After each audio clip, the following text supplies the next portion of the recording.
Hello everyone, সকলকে welcome জানাইছো এটা নতুন ভিডিওলৈ।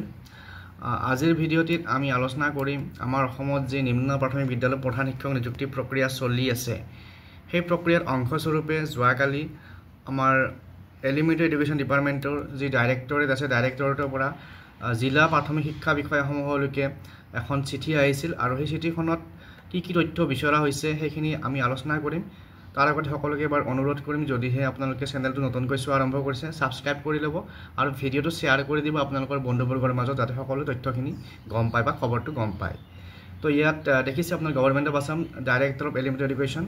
তো ইয়াৰ পৰা আহিছে চিঠিখন ক'লৈ আহিছে to the district elementary education officer অৰ্থাৎ আমাৰ জিলাসমূহৰ প্ৰাথমিক শিক্ষা বিষয়ালৈ।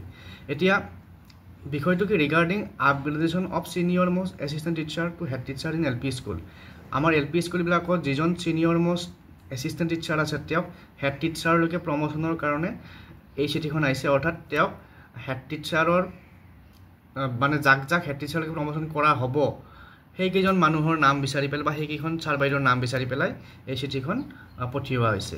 তো ইয়াত আমি পঢ়ি চাওঁ কি আছে ডিটেইলছত। With reference to the subject cited above I am to forward herewith list of L P school for upgrading senior most assistant teacher to head teacher in LP schools as per annexure 1 তো ইয়াত কি কোৱা হৈছে যে ডাইৰেক্টৰেটৰ পৰা এখন list পঠাইছে স্কুলৰ লিষ্ট ডিষ্ট্ৰিক্ট ৱাইজত আৰু তাৰে সেই প্ৰত্যেকখন স্কুলৰ এগেইনষ্টত যিখিনি স্কুল সিলেক্ট হৈছে যে এইকেইখন স্কুলত আমি হেড টিচাৰ এপইণ্টমেণ্ট দিম বুলি চৰকাৰে ভাবিছে সেই স্কুলকেইখনৰ এগেইনষ্টত কোনজন ছিনিয়ৰ মোষ্ট টিচাৰক হেড টিচাৰ হিচাপে আপগ্ৰেড কৰা হ'ব তাৰ নাম তথ্য বিচাৰি পেলাই এই চিঠিখন পঠিয়াইছে আৰু এই চিঠিখনৰ তথ্য আৰ্জেণ্টলি বাই 19 জুন 2025 অৰ্থাৎ আজিৰ ভিতৰত এই চিঠিখনৰ এনসাৰ দিব লাগিব।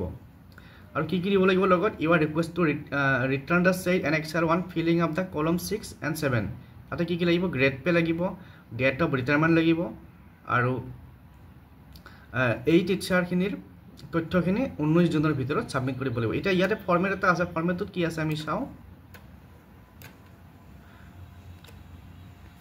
তো এই ফৰ্মেটটো তথ্যখিনি পঠাব লাগিব। ইয়াত প্ৰথমতে আছে চিৰিয়েল নাম্বাৰ, তাৰপিছত বিঅ', তাৰপিছত name of school, DISE number আছে, তাৰপিছত আছে name of teacher propose for upgradation to head teacher.